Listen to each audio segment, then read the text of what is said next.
Warning, incoming game over. Warning, incoming game over. Well, good evening, everybody. My name is Lauren Williamson. Welcome to Game Over Toronto. Leafs lose 5-1.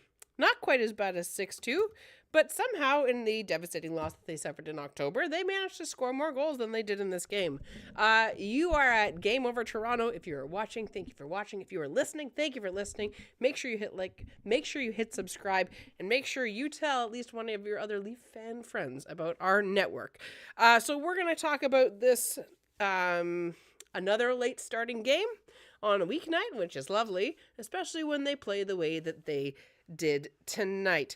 I was just on 2 days ago with Zach where the Leafs won 5-3 and there was all kinds of offense and it was all very exciting.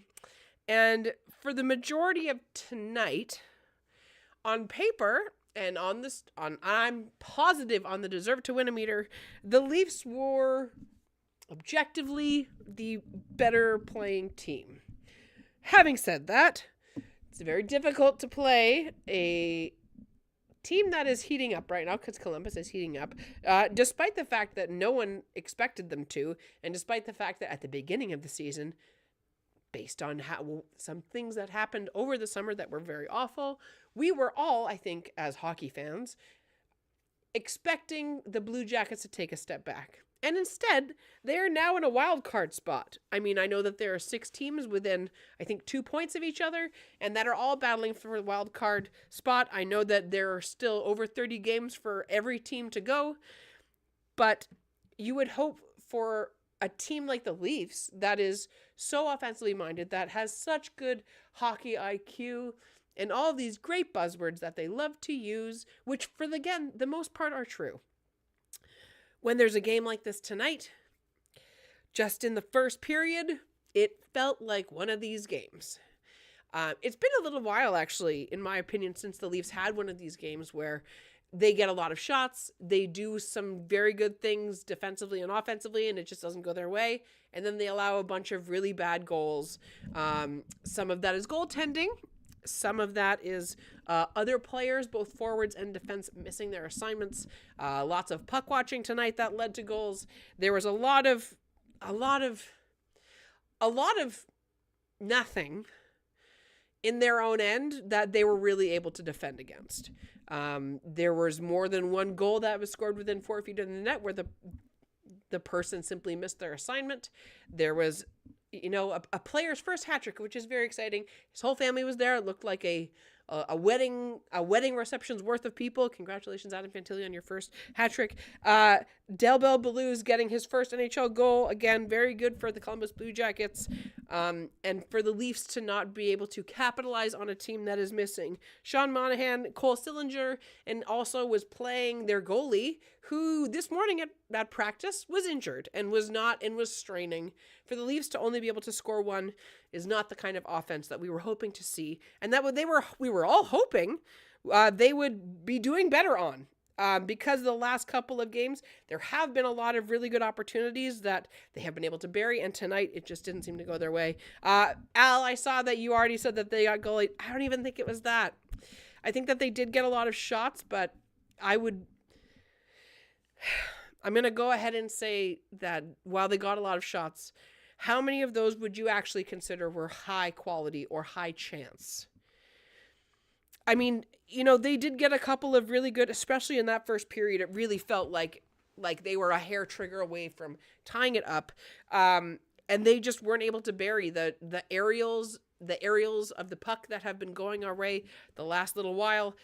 Simply did not happen this game. So it was very disheartening to see. We're going to talk all about that. We're going to talk about the goaltending.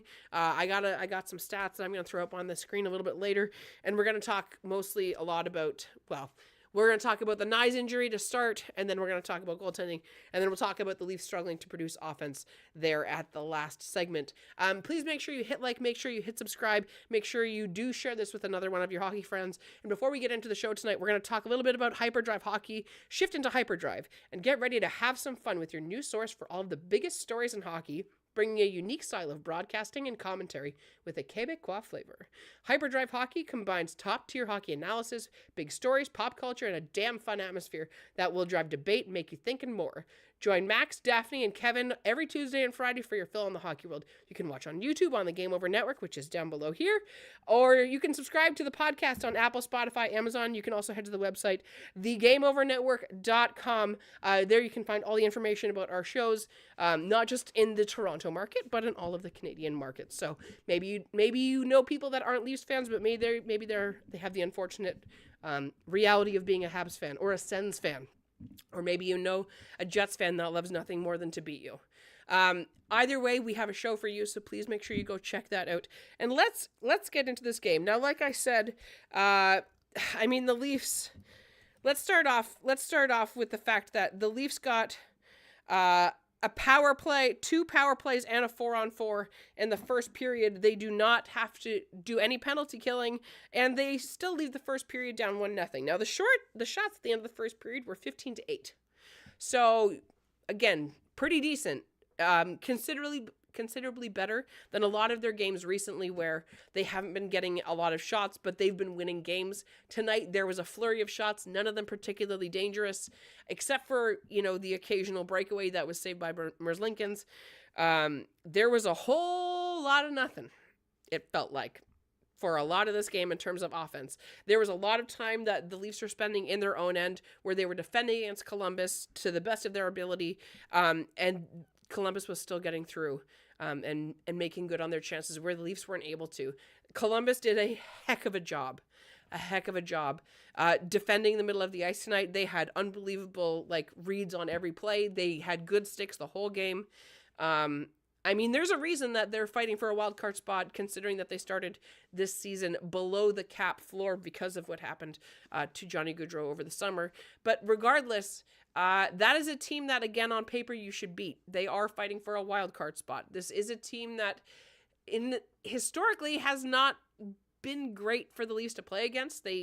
For some reason, Columbus the Leafs just get the yips when they play Columbus. It seems to, I don't know if it happened before that, the pre round of the Stanley Cup playoffs a couple years ago.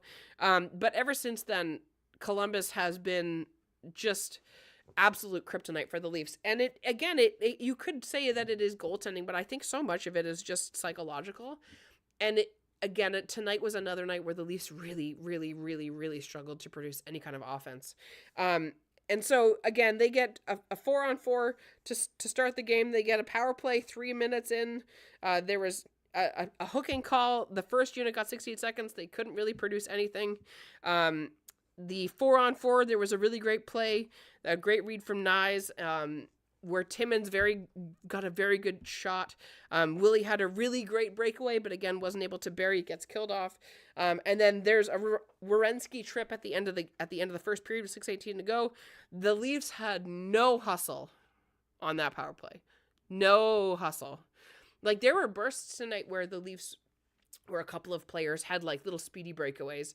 Obviously, William Nylander did it 3 times, wasn't able to bury any of them tonight. But even Ryan Reeves, got an opportunity right in front of the net and wasn't able to bury it, which I don't know the last time I've seen that.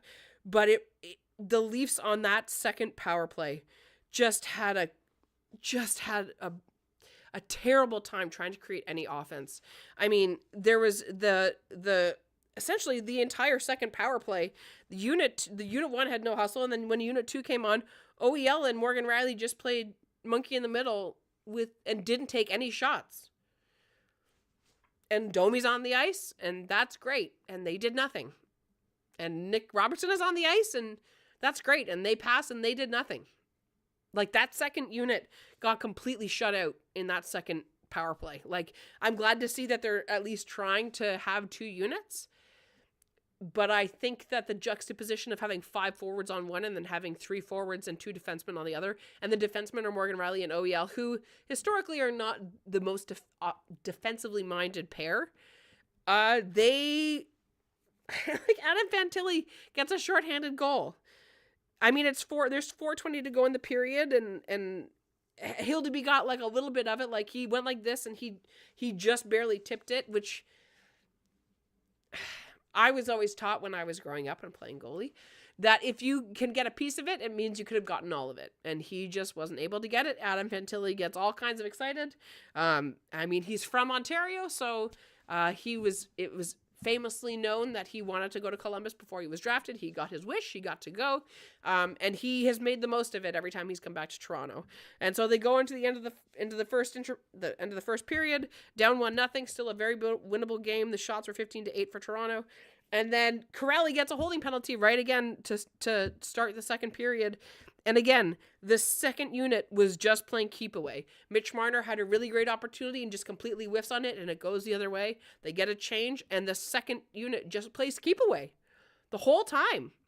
Like, it was really frustrating to watch. It was really frustrating to watch. And it's too bad because we get 3 power plays, 2 4-on-4 opportunities, and we give up 2 goals. Now that's not. I mean, that's a contribution of all kinds of things. That's goaltending. That's your forwards playing defense not well enough. That is defenders making poor choices. It is a combination of things, but that's not good enough. You have 3 power plays, 2 4-on-4s, and you give up 2 goals. Now, in fairness, that second 4-on-4 later on to end the game, where they pulled Dennis Hildeby. There was 8 minutes and 55 seconds to go, and the OEL JVR scuffle in the corner happens. The pair of them go off. JVR scored another goal in this game, so I'm sure Columbus was a little bit sad about that, but OEL being out isn't the biggest deal, but it's a 4-on-4 shorthanded goal. Dennis Hildeby gets pulled out. The Leafs have 5 skaters and Columbus has 4, and they give up a goal. Mitch Marner does his best impression of a goalie, but he just isn't able to do it, and Adam Fantilli gets a hat trick. Congratulations to his parents. I think his parents' names are Giuliano and Julie. So, congrats to them, but going into the third period, down 3-0.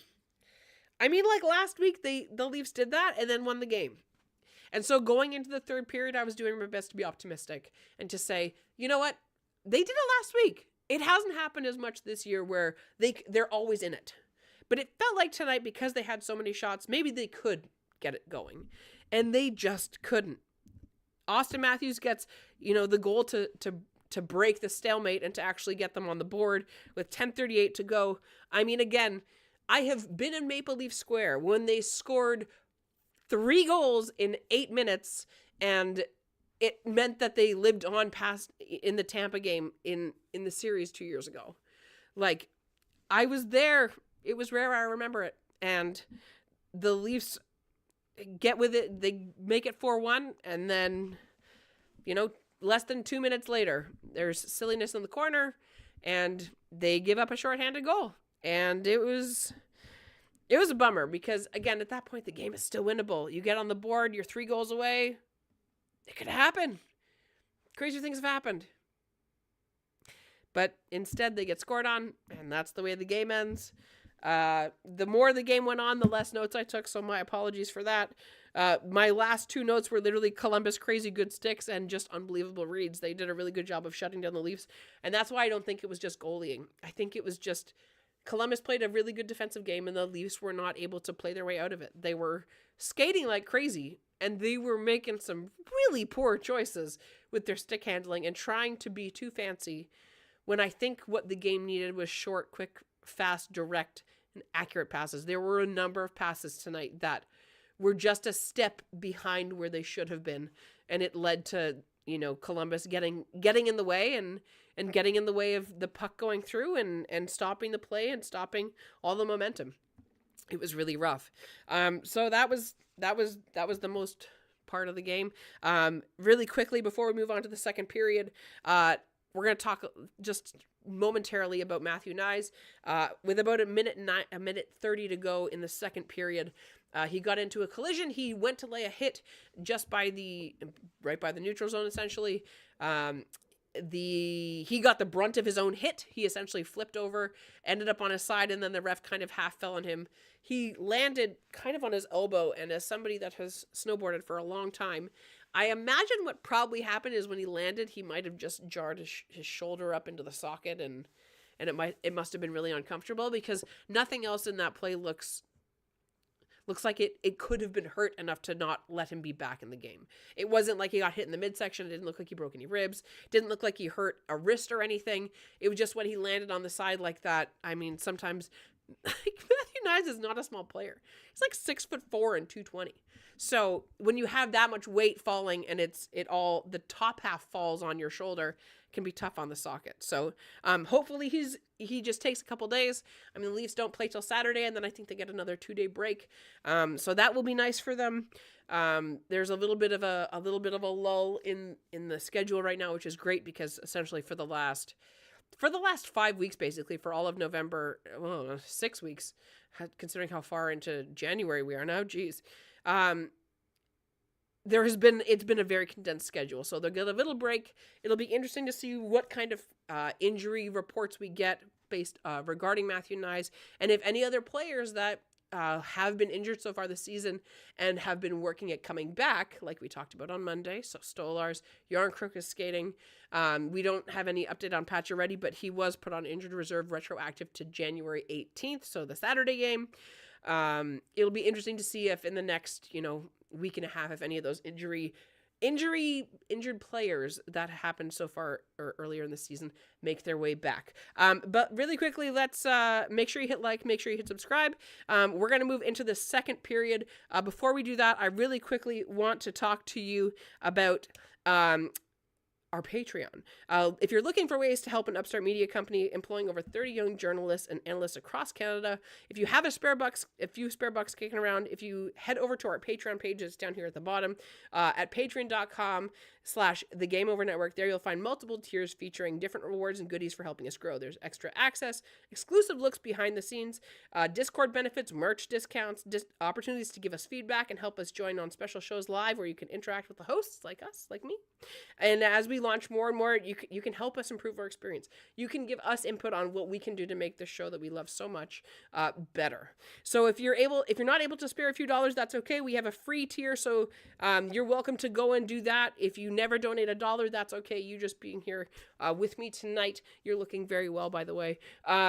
Would go a long way, even if you just do the free tier. If you really want to help us, though, you could just hit like, make sure you hit subscribe, and on YouTube, make sure you rate us 5 stars if you're listening on audio, and share our work with your social media of choice.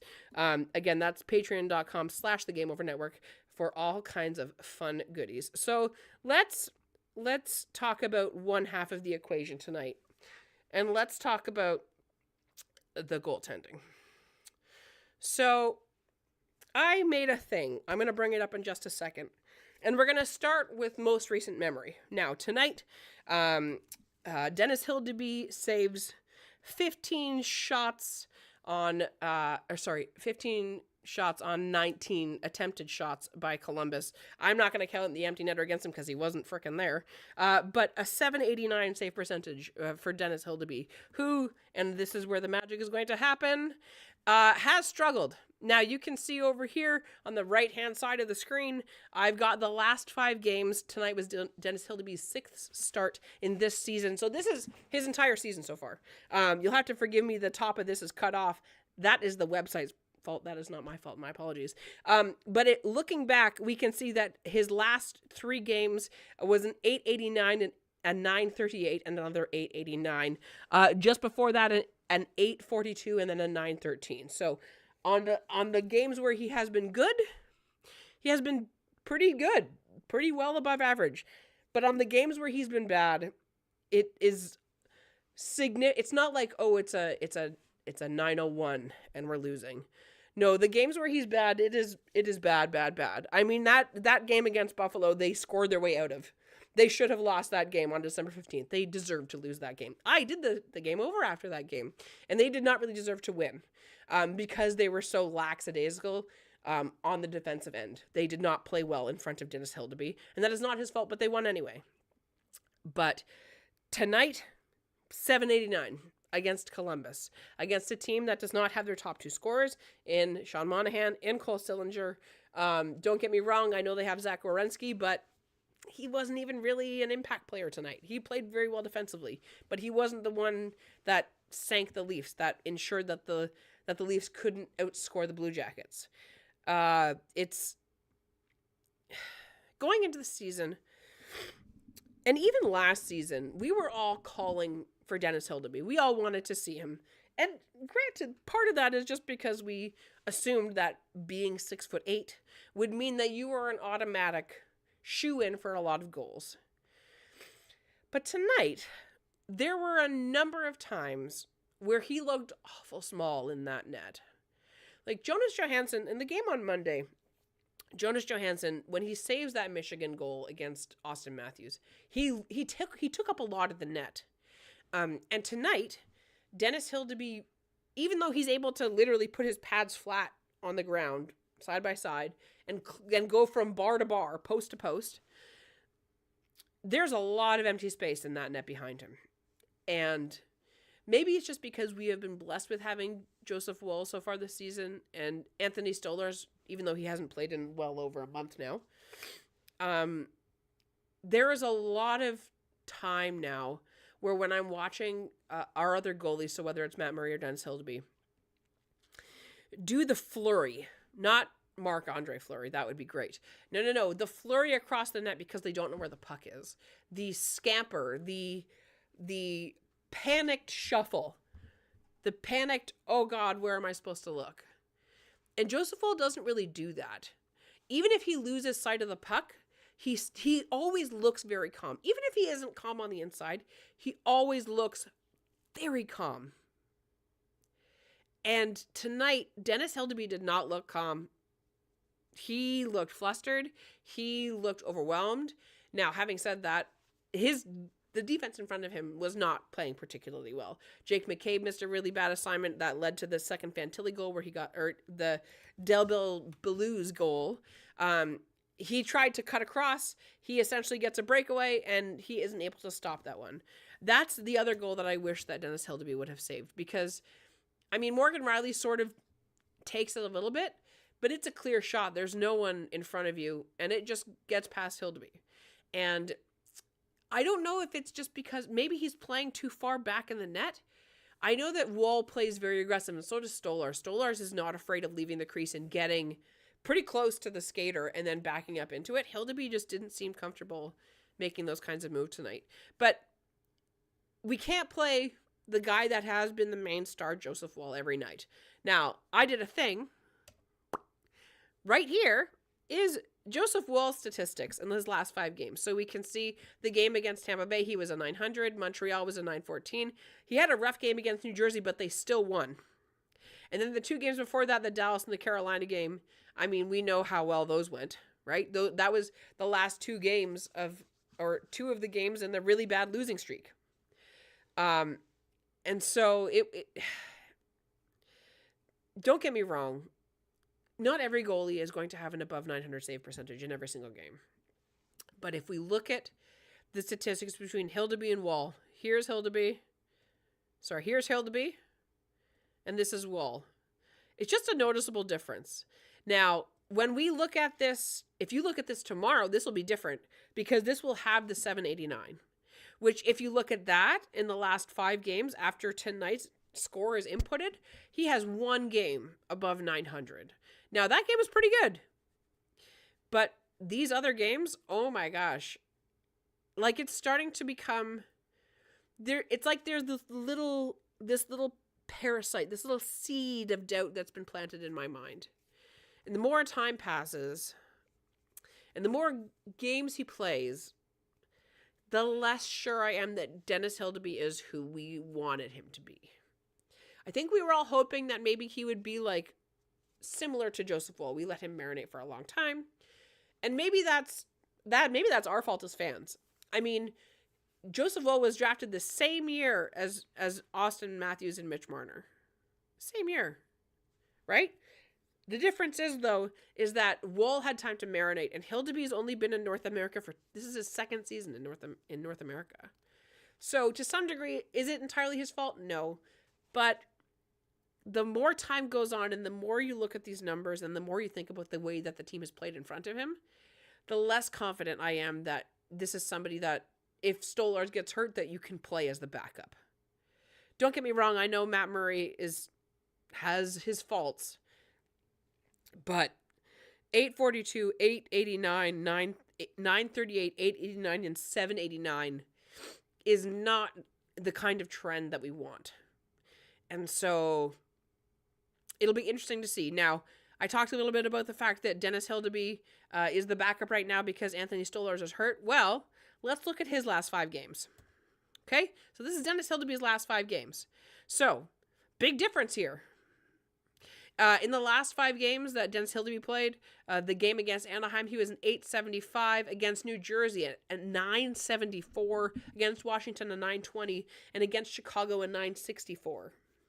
Now, even though some of these numbers are quite good, there was still, a loss in there with a 920. But even still, that's because they couldn't score that game. It's hard to win when you don't score. A 920 save percentage should make you a winning record. For sure. And in this you can see that he kind of is.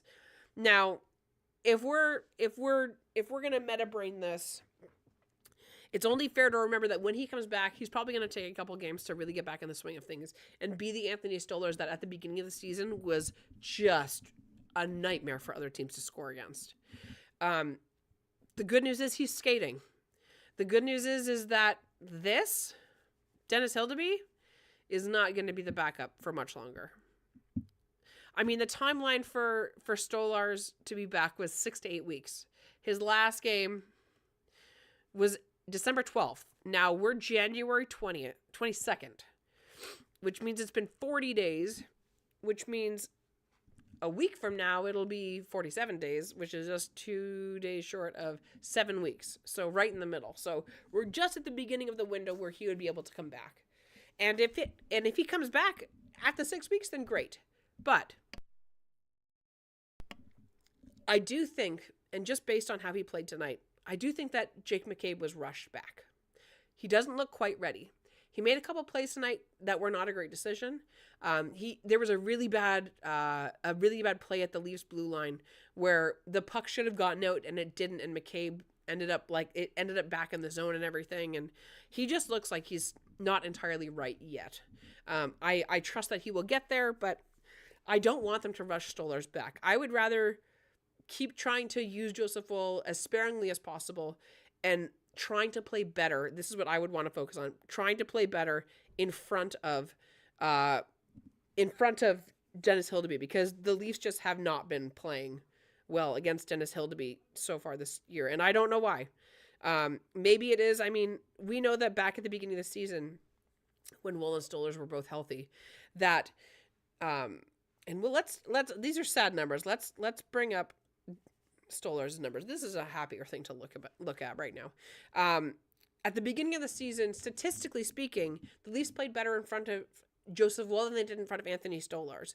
But Anthony Stolarz was still playing exceptionally well. Now, he was saving like an above average goals, above average. That was quite the mouthful. And with that bubble was going to break at some point.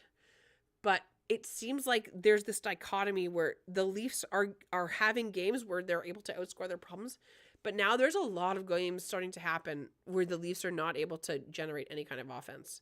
So having said that, having talked about all the goalies, having brought up my fancy little statistics, let's get into the third period. Make sure you get your questions over. We're going to try and keep this stream nice and short tonight because it is a Wednesday game and I do have work tomorrow. Before we get over into the third period, let's talk a little bit about all of the social media stuff. So if you're enjoying the show so far, you probably want more of this, right? Well, make sure you hit the like button on this video, subscribe to the channel, make sure you get the notification bell so you know as soon as we go live. And if you're listening to our Game Over podcast on the podcast, please give us a 5-star review or even write a positive review. Or if you really like us, make sure you follow us on your social media platforms, your favorites. You can find the Game Over Network on Blue Sky at thegameovernetwork.com, on TikTok and Twitter at Game Over NHL, on Instagram, Threads, and LinkedIn at Game Over Network. My stuff, you can actually find it right down here. I'm actually no longer on Twitter, but you can find me on Blue Sky. I would love for you to connect. It's a brand new community over there. It's super positive. And, the great thing about that is that there's not people doing things that were done in 1944 by the Third Reich. That's not allowed there. So make sure you go check it out because it's a great place to be. And let's get over and talk about the third period. So let's talk about the fact that the Leafs are still struggling for offense. Now, earlier today, it was announced that someone from the AHL was called up. Jacob Quillen was called up today. Now, a lot of people were expecting Alex Steeves. However, Alex Steeves, as we all know, is primarily a winger. He does not really play center. Jacob Quillen does. Now, in 35 games played with the Marlies this year, Jacob Quillen has 6 goals, 9 assists for 15 points, 10 penalty minutes, and is a +9. I was actually hoping when I checked his statistics that he would have a couple more points than that, but everything that I've read is that he is a fantastic two-way player. He has had a great couple of years down at university and has been doing well ever since graduating out of that. Sorry, I dropped my pen. And I was a little bit hoping to see him. Now, Fraserman played again tonight. He was fine. I just feel like, and it's seeming more and more as time goes by, that going into the season, we thought that there was going to be we knew that there was going to be less scoring depth this year than last year. But it didn't feel quite as desperate as it clearly is. If we think about the fact that Matthew Knies left at the end of the second period, and in the third period, Nick Robertson was up and playing on the first line. Like, we've seen that experiment before, and we know it doesn't work. Now, do I think that there was an overabundance of options? No. You essentially had a top line to start at the night of Matthew Knies, Mitch Marner, and Austin Matthews. Your second line was William Nylander, Max Domi, and no, not Max Domi, Pontus Holmberg, and Bobby McMahon. So already that second line is not great because Pontus Holmberg, for all of the good things that he can occasionally do, should never, not now, not ever again, play in the top 6. Like, he has these little moments, and I know that last year Mitch Marner made a joke about, oh, he's the best player on the team, and ha ha ha. But if we're being honest with ourselves, like, Pontus Holmberg is not contributing enough to be considered a center for the second line. So I understand the thought of calling Jacob Quillen up. Now, I'm going to go ahead and guess that the part of the reason that they didn't play him tonight is because he hasn't had a practice, so he doesn't know the system as well as we would hope that he would, and that he would be comfortable playing with. I understand that is all speculation, but the fact of the matter is the Leafs did not score a goal until 10 minutes and 30 seconds left in the third period. They were scoreless for Dennis Hildeby, I think they said on the show, for like over 100 minutes. They had not scored a goal in front of Dennis Hildeby. And it was more than that by the time we got there. And so, Austin Matthews ends up scoring a goal. He makes it so that they don't get shut out again, which is great. But it's not enough to win a hockey game. Not when you let in 4. And then an empty netter at 5. It's not enough. And so, I've been toying for the last little while with different lineups. Now, obviously, let's hope Matthew Knies is only out in the short term. Maybe he just needs a couple days. He's young. Hopefully he bounces back. It's not like he's some aged player that's had 100 surgeries. But I think we're all, gripping our metaphorical sticks a little bit tighter with the fact that they don't have an answer at center if one of the big guys goes down, if Tavares or Matthews goes down. And we also don't have a solution if Matthew Knies goes down. Whereas other teams, it seems like when they lose mainstay players, they have other players that are able to kind of rise to the occasion and jump into that. Now, Bobby McMahon, at different points in the season, has been able to do that. But you can't ask him to do that consistently. And it's the more time goes on and the closer we get to March 8th, the trade deadline, and the less the Leafs are making moves, and the more time goes on where they aren't making moves, I just find that I'm gripping that stick tighter and tighter and tighter and tighter. And it seems like on the games where they can score, they score in bunches, and when they can't, it's like trying to get blood from a stone, and they just are not able to produce. And then when you don't make good defensive plays in front of your goalie, that is your third string goalie, you end up losing. Now, I hope William Nylander is interviewed tonight, and I hope he says that it's no big deal. And I hope that that's true. But there is a growing trend, not just tonight, not just last, a couple weeks ago where they lost 3 in a row, but it seems like the cavern between where the Leafs can be and where they often end up is just widening and widening. And more, the more time goes on, the more I'm seeing it happen. Yeah, it's just like, am I wrong for feeling nervous about this? Like, chat, am I wrong? I don't think I'm wrong, but I mean, if I am, by all means, I would love another perspective, because I don't want to sound all doomsday, but the more time goes on and the more they do that, the less I believe that they're going to be able to stop in the next 12 weeks. Because that's where we're at now. It's February and then March and then it's April. We're less than 12 weeks away from the playoffs. Sorry. I don't stop time. I'm not Doctor Who. So we'll see. I mean, there's lots of time left. We know that Calle Yarncroke's coming back. We know that at some point Pacioretty will be back. We know John Tavares will be back. But the fact of the matter is, even when all those players were healthy, the Leafs were still having nights like this where they couldn't produce offense.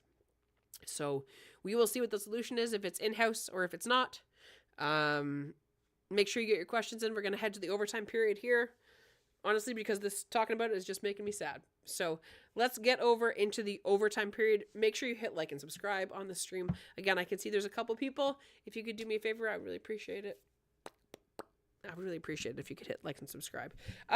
So yeah, let's, I wrote down one very funny thing today, because there's a couple players on Columbus that, I mean, I know Adam Fantilli and I know a couple of their other players, but there was a very funny moment where Del Belbelouz scored his first goal. And, congratulations to him. I think they said he's from Woodbridge.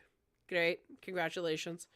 My immediate reply when I saw that happen, I went, they just got scored on by somebody that has the same name as a Who from Whoville.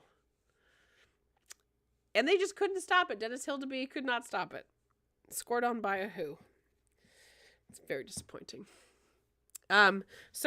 I don't think there's many questions, so I'm actually going to end the stream nice and early here. Thank you for watching. Thank you for being a part of Game Over. I have loved having you. Make sure you hit like and make sure you hit subscribe. I'm going to tell you as many times as it takes. We will be back on Saturday night when the Leafs play against the Senators. That will be a wicked crossover episode. So I'm pretty sure it is the Leafs at home. So make sure you follow us here, because the Ottawa fans will be here, because if it's hosted in Toronto, the Toronto host hosts. So please make sure you check out that stream, especially when we kick Ottawa's butt. You can chirp all of the Senators fans. You have my permission. But be nice, because we're a nice community.